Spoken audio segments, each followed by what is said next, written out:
Shalom Bapak Ibu dan Saudara sekalian dimanapun berada. Dalam suasana pandemi COVID-19 ini, kita yakin dan percaya Tuhan selalu menyertai kita. Hari ini adalah Pekan 2 Pentakosta, hari yang ketiga dengan tema cemburu. Firman Tuhan nanti akan dibawakan oleh Penatua Sri Handoko yang diambil dari 1 Korintus 13 ayat yang keempat, yang berbunyi demikian. Kasih itu sabar, kasih itu murah hati, ia tidak cemburu, ia tidak memegahkan diri dan tidak sombong. Sebelum mendapat penjelasan dari firman Tuhan nanti, mari kita memuji Tuhan dari NKB 34. Setiamu Tuhanku tiada bertara. Melalui pujian ini, kita yakin dan percaya Tuhan tetap setia menyertai kita. Setiamu Tuhanku tiada bertara.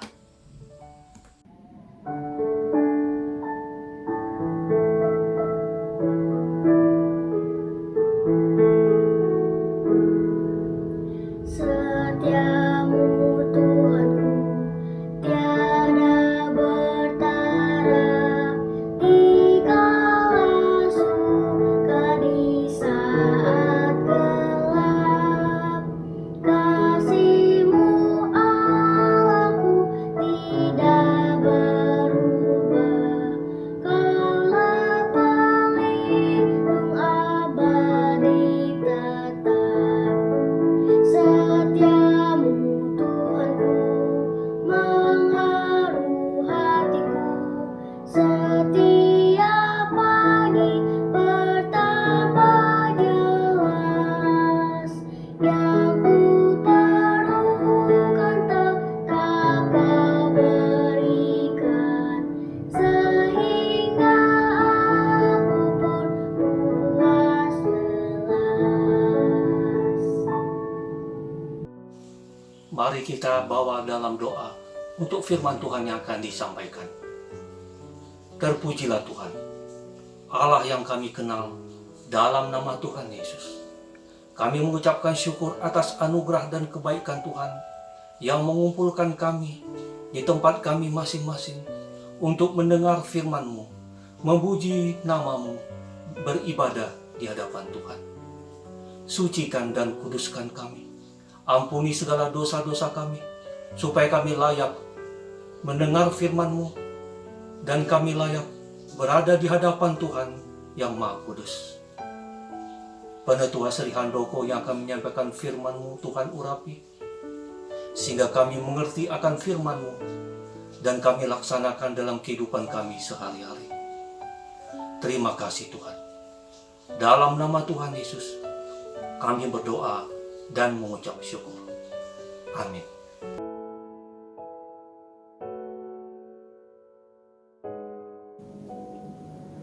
Ibu Bapak, Saudara sekalian yang terkasih dalam Yesus Kristus, selamat malam. Pada kesempatan malam hari ini, kita akan kembali merenungkan firman Tuhan, dan tema kita pada malam hari ini adalah cemburu. Bacaan kita pada kesempatan malam hari ini berdasarkan surat Yakobus pasal 3 ayat 13 sampai 18. Yakobus pasal 3 ayat 13 sampai 18. Saya akan bacakan bagi kita sekalian.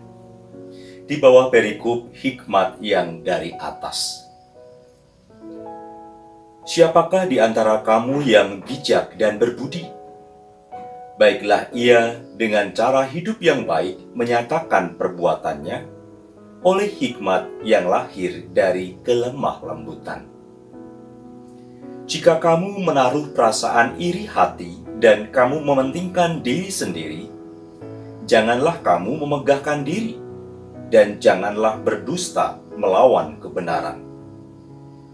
Itu bukanlah hikmat yang datang dari atas, tetapi dari dunia, dari nafsu manusia, dari setan-setan. Sebab di mana ada iri hati dan mementingkan diri sendiri, di situ ada kekacauan dan segala macam perbuatan jahat. Tetapi hikmat yang dari atas adalah pertama-tama murni, selanjutnya pendamai, peramah, penurut, penuh belas kasihan dan buah-buah yang baik, tidak memihak dan tidak munafik. Dan buah yang terdiri dari kebenaran ditaburkan dalam damai untuk mereka yang mengadakan damai. Amin. Demikian sabda Tuhan. Yang berbahagia setiap kita yang mendengarkan firman-Nya, juga yang merenungkan dalam kehidupan kita hari lepas hari. Haleluya. Nah sekalian, ketika bicara tentang cemburu, ini bukan masalah hanya sebatas hubungan laki-laki dan perempuan, atau dalam konteks pacaran atau juga suami istri. Menurut Kamus Besar Bahasa Indonesia, kata cemburu dikatakan sebagai merasa tidak senang atau kurang senang jika melihat orang lain beruntung. Boleh dikatakan sirik. Bagian lain juga dikatakan kurang percaya atau juga curiga, dalam arti karena iri hati. Berbicara tentang cemburu atau iri hati, ini menunjukkan satu gambaran hati manusia, hati kita yang boleh merasa disaingi. Setiap kita tidak mau tentunya, atau juga boleh dikatakan tidak siap jika ada seseorang yang bisa melebihi diri kita. Orang lain kok lebih kaya ya? Orang lain kok bisa lebih sukses, bisa lebih maju, bisa lebih menarik atau memikat. Orang lain kok. Maka yang terjadi dalam kehidupan kita mulai muncul satu kondisi yang disebut dengan cemburu atau juga iri hati, yang menjadi awal dari sebuah perselisihan, yaitu adanya perang batin yang akan muncul dalam tindakan, pikiran kita, dan juga perasaan kita. Dan itu pasti tentu akan mempengaruhi tingkat keharmonisan relasi kita dengan orang tersebut. Kondisi ini mencapai pada satu posisi memegahkan diri, di mana pembenaran diri kita dihasilkan dari tingkat berpikir kita yang menekankan pada pengetahuan. Menurut saya nih, begitu. Dan sekalian, ini disebut dengan hikmat dunia. Ketika di mana tingkat berpikir kita, segala sesuatu diukur dengan hukum balas jasa seimbang. Misalnya gini, jika saya sudah bekerja keras, maka harusnya saya lebih sukses dari dia. Namun jika orang lain tersebut ternyata lebih sukses, maka saya menjadi curiga, tidak percaya. Gak mungkin kalau dia bisa begitu, padahal aku yang lebih keras, aku yang lebih ulet, aku yang lebih berjuang, aku yang lebih capek. Yang pada intinya mau mengatakan, segala sesuatu yang harus terjadi pada diriku, itu oleh karena aku yang mengusahakan. Dan orang lain yang seperti tadi, harusnya dia nggak berhak mendapatkan yang seperti itu. Ini yang kemudian memunculkan yang namanya memegahkan diri di dalam kehidupan kita, karena kita merasa berhak untuk mendapatkan sesuatu yang lebih baik oleh karena saya sudah melakukan kewajiban saya. Ini yang disebut dengan produk hikmat dunia. Nah sekalian, lawan dari cemburu atau iri hati adalah kelemah lembutan. Membiarkan hati meluap-luap dalam kecemburuan akan membawa kita kepada kehilangan damai sejahtera. Tapi sebaliknya, kelemah lembutan membawa kita pada hubungan relasi yang harmonis. Ayat 16 dalam bacaan kita pada malam hari ini. Sebab di mana ada iri hati dan mementingkan diri sendiri, di situ ada kekacauan dan segala macam perbuatan jahat. Kalau kita melihat rentetan, urutan, kalau seseorang mengalami satu kondisi tidak bisa mengendalikan diri dalam satu kontrol, oleh karena dikuasai oleh pikiran kita yang kita anggap diri benar, di situ muncullah iri hati, karena hasilnya tidak sama dengan apa yang kita pikirkan. Dan ketika kita berpikir dengan pikiran kita yang terbatas tadi, maka akan memunculkan satu kemegahan diri yang disebut dengan kepentingan diri sendiri yang lebih benar, lebih baik dan lebih utama. Maka di situ dikatakan akan muncul kekacauan. Kekacauan di dalam berpikir mendatangkan satu relasi yang buruk di dalam kehidupan. Tadi lawannya adalah kelemah lembutan. Kelemah lembutan adalah buah roh yang ada di dalam diri seseorang ketika roh Allah bekerja dan kehidupan kita tunduk bukan kepada keinginan daging, melainkan dikuasai oleh keinginan roh, yaitu bisa mengendalikan, bisa mengontrol, bisa menguasai dalam ketertundukan, ketaatan dalam pimpinan Roh Kudus. Apa kata kuncinya? Memiliki hikmat yang dari Tuhan. Memiliki hikmat yang dari Tuhan artinya kita tunduk dalam ketaatan, dikuasai oleh roh tadi. Membiarkan dia berkuasa dalam hati pikiran kita untuk mengajar, sehingga pada akhirnya kita bisa mengendalikan diri.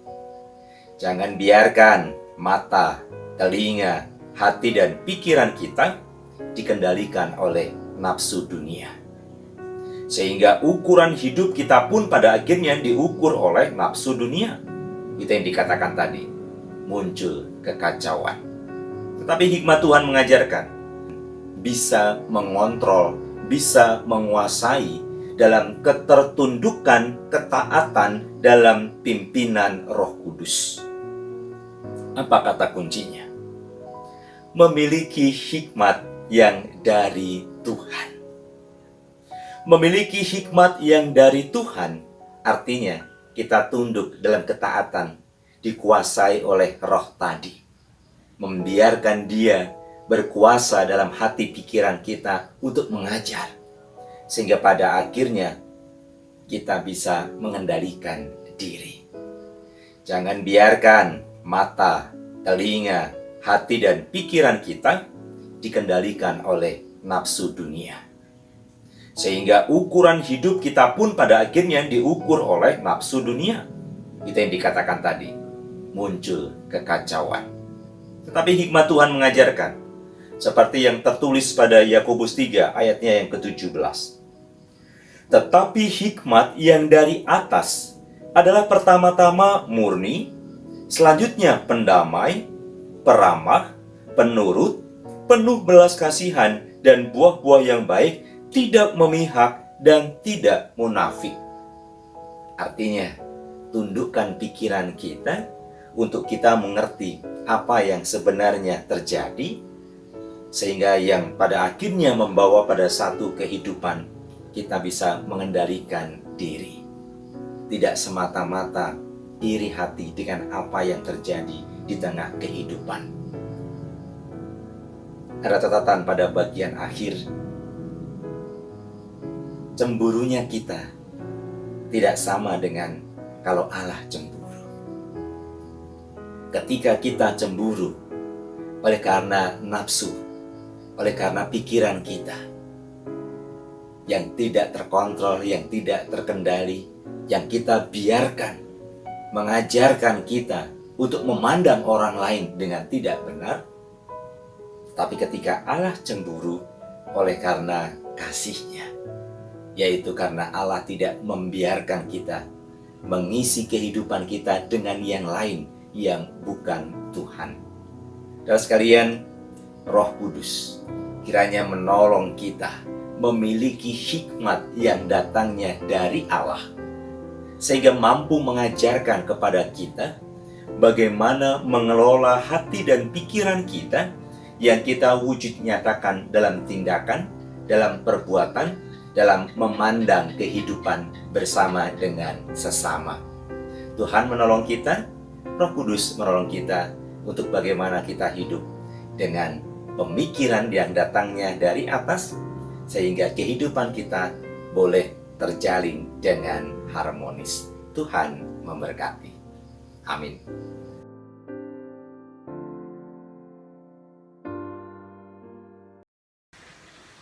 Terima kasih Bapak Penatua Sri Handoko yang sudah memberikan firman Tuhan. Semoga firman Tuhan yang kami dengar ini dapat menetap dan menjadi pedoman dalam kehidupan. Pada kesempatan yang indah ini, Bapak Ibu diberi kesempatan untuk menaikkan doa secara pribadi sekitar 1 menit. Berdoa untuk permasalahan keluarga masing-masing. Mari kita berdoa.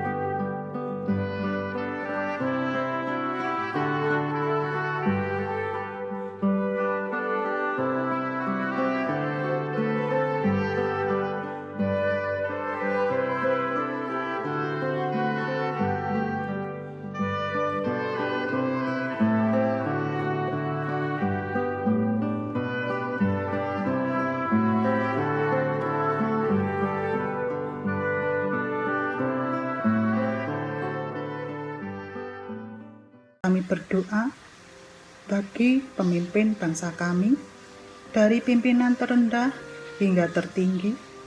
Kiranya Engkau berikan hikmat, agar dapat terus berupaya sungguh-sungguh untuk menjadikan bangsa Indonesia semakin maju dan berkenan kepada Tuhan.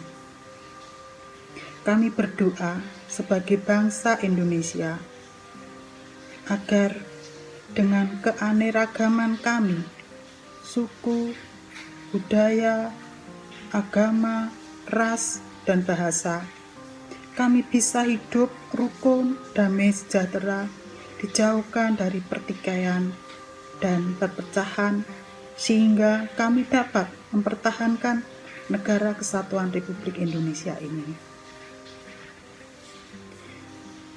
Marilah kita berdoa untuk gereja. Kami berdoa bagi para pelayan Tuhan, khususnya tenaga kategorial dan para pendeta. Berkati pelayanannya, berikan hikmat.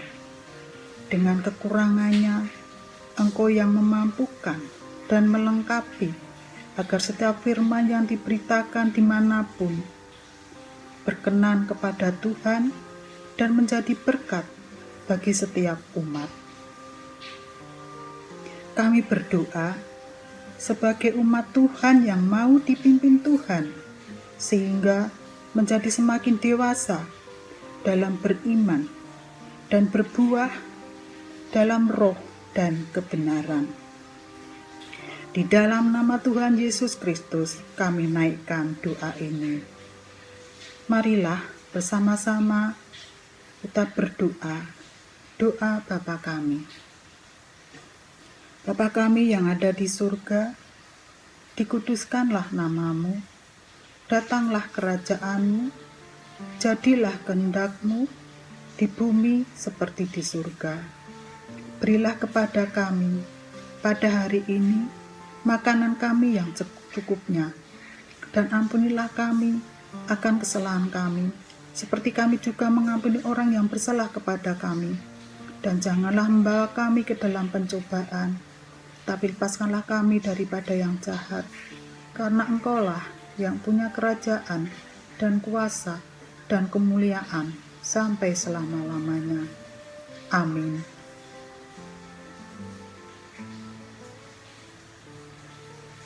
Saya mau ikut Yesus